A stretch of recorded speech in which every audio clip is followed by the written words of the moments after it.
Did you know that a tiger's stripes are like human fingerprints? No two tigers can have the same stripes pattern. Scientists in India are using this fact to count the number of wild tigers left in its jungles.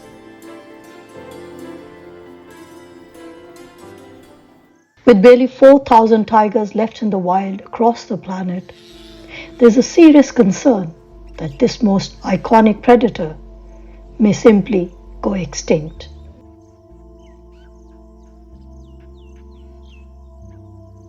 And when 70% of the world's wild tigers live in India, the world's most populated country has to find space and protect these animals if they are to have any chance of survival.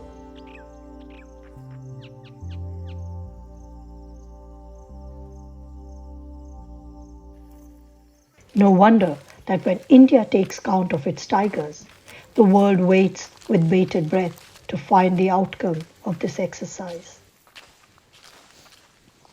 But counting tigers is far from an easy task, especially in a country as vast and diverse as India. For the first time ever, Optimum Television has been given a unique access to follow the foresters and scientists as they set about one of the biggest wildlife surveys anywhere on this planet. Join us on this adventurous journey as we bring you an exclusive insight into how exactly do you count wild tigers.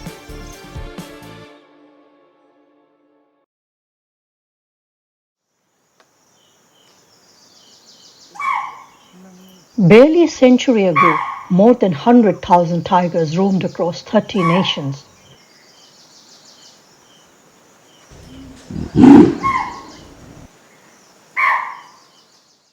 From Turkey eastward to Siberia, throughout Southeast Asia, down to the tip of Indonesia. Today, barely 13 of these countries claim to have a tiger population. But many scientists believe that even among these, another 4 nations have lost their entire populations of wild tigers. The tigers have lost 93% of their historic range. Poaching and shrinking habitat remain the 2 main reasons for the plunging tiger numbers. On an average, 2 tigers are killed each week by poachers. Every part of the tiger's body is up for sale. At the close of the 19th century, when Rudyard Kipling wrote the Jungle Book, between 50,000 and 100,000 tigers were thought to roam the Indian subcontinent. But by 1972, only 1,800 were thought to have been left alive. And the Tiger Task Force predicted they would go extinct by the turn of the century. Project Tiger was launched in 1973 to save the tiger. Since then, the Indian authorities have poured millions into safeguarding the iconic animal. But have these measures borne fruit?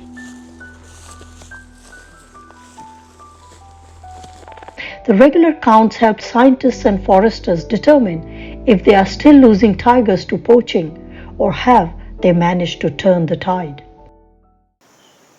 How do you count wild tigers? Thousands of foresters fan out across the 53 tiger reserves across the country at the start of the counting process.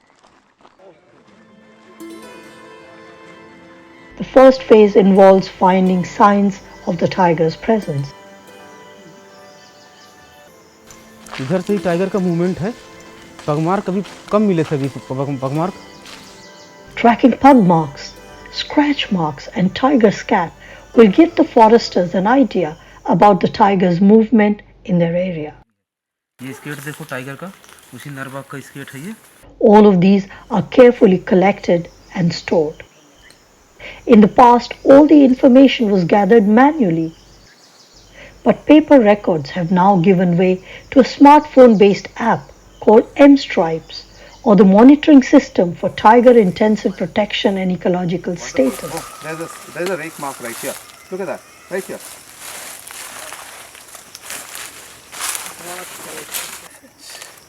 You want to record this? Yes. This is a peafowl kill.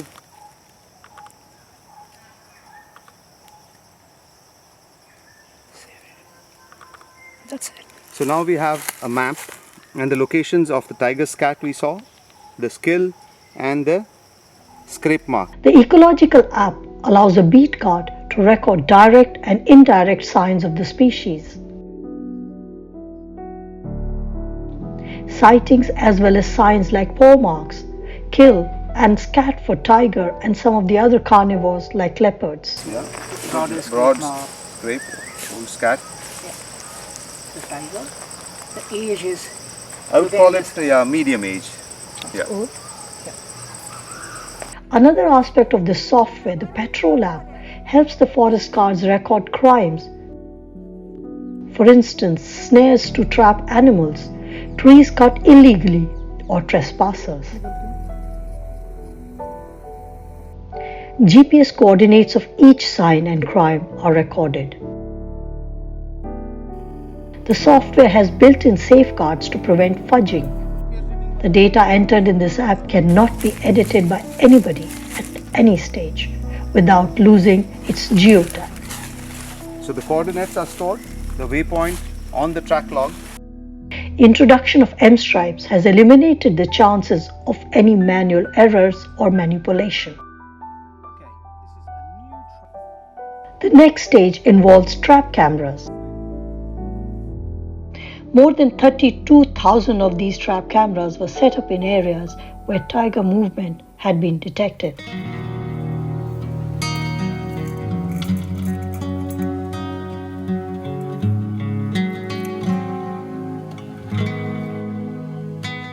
The tigers have made their home across a diverse landscape in this country.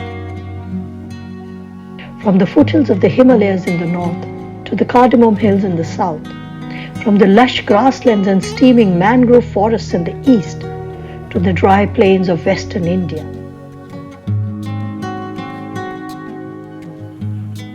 Each landscape comes with its own challenges.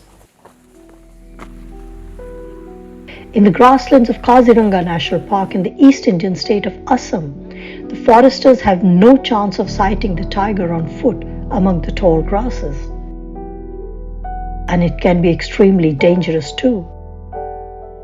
The park is home to the one-horned rhinos and Asian elephants in addition to the tigers. All of these capable of killing a human in no time. So they rely on elephants to move across the area. In the mangrove forests of the Sundarbans, walking into the forest is not an option at all. Firstly, the marshy land is riddled with pointed roots jutting across the land.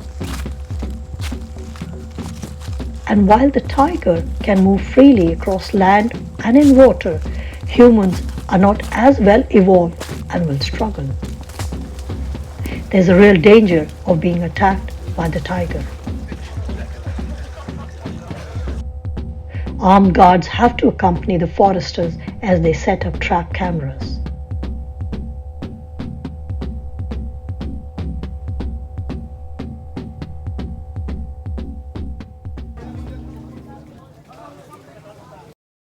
Then there are also some areas where the tiger populations may not be large enough or the terrain so difficult that it is not possible to get any direct sightings of the tiger.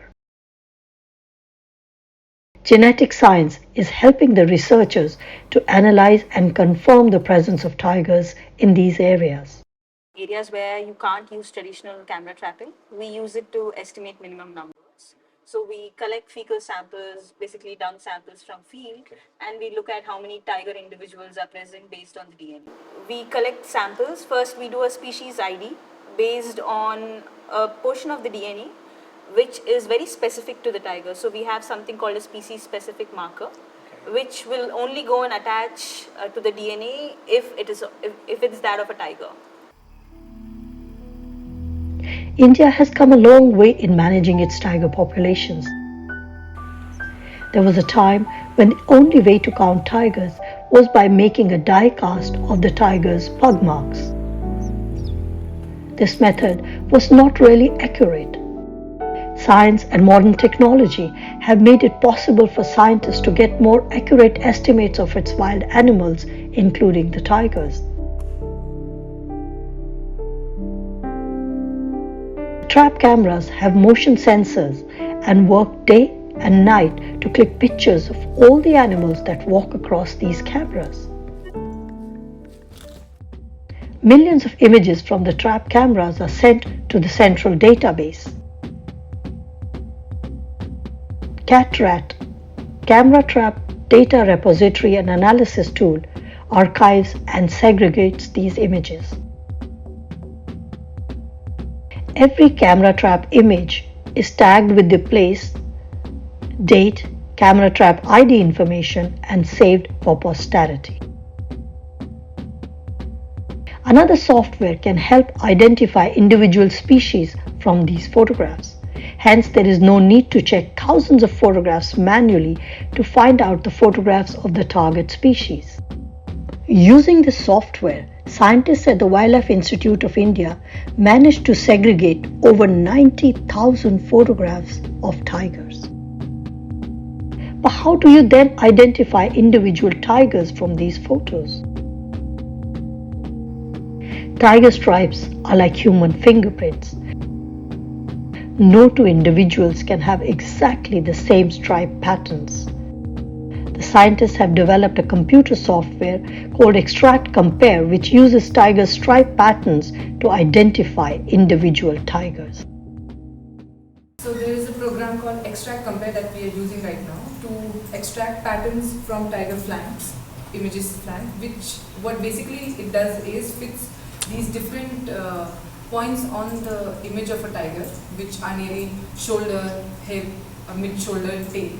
And then it fits a 3D model, which is like a mesh on the tiger, and it accounts for different angles at which a photograph is taken. So it's like a fingerprint, where fingerprinting, where every stripe is different for different type. Yeah, so then it extracts that and saves it. The National Tiger Photo Database has photos of thousands of tigers, each identified individually. The software has assigned a unique identification code to every tiger in India. Not only is this useful in getting a more accurate count of the tiger population, but this software is helping with another very crucial task: tracking down the routes being used by the poachers. Recently, the Nepalese authorities pinned down a gang of poachers and recovered a tiger skin.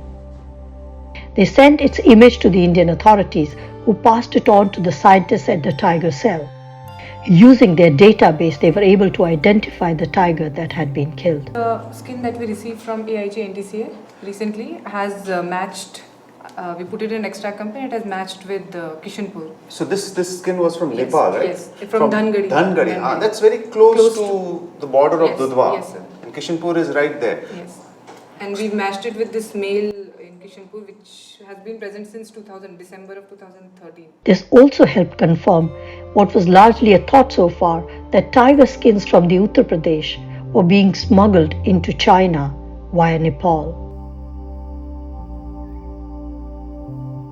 Tigers are part of a massive wildlife trade that's run by sophisticated international crime syndicates.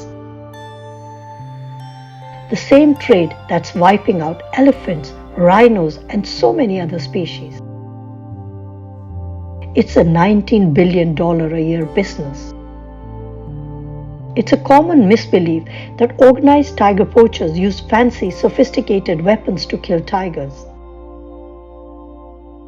Tigers are rarely shot. A bullet hole ruins the skin. They use something similar to what I have in my hand, known as a foothold trap. This is a humane trap for trapping animals for research. The ones used by the poachers has teeth in place of these rubber padded jaws. And they look for something very similar as to the forest in which we are standing. This trap consists of two jaws here, which open up, I'll show you, and a pan. Okay? You can actually set the weight which will trigger the trap by adjusting the screw here. So you need to press the two springs down with your feet, open the jaws with a little bit of leverage, it gives way, and fix the trigger onto the pan. Alright, the trap is set. We're going to put it in the ground and show you how it's done, and the tiger needs to step on it to get caught. It goes across this and it puts its foot here and there, it's caught. Stuck with it. Okay.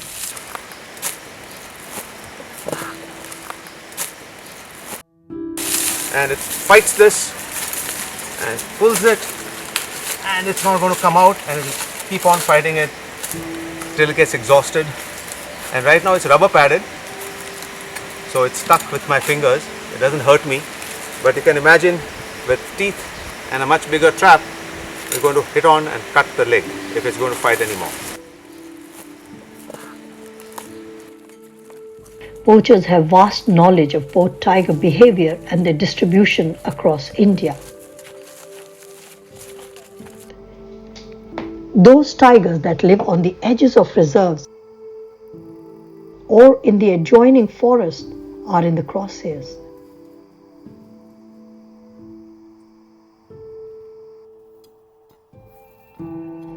They often work these forest fringes, targeting adults, particularly males.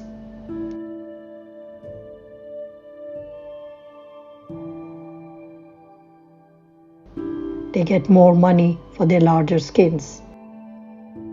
The current census will reveal whether stringent anti-poaching laws and measures across the tiger parks have helped stem this tide. The last tiger estimation exercise in 2018 had revealed that there were 2,967 wild tigers in India.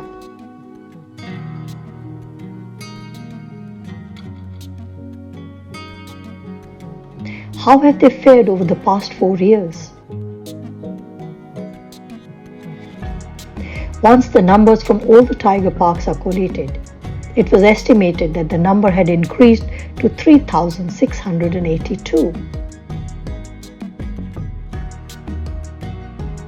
While the increase in tiger numbers in India is good news for the entire world, the tiger is still not out of the woods yet.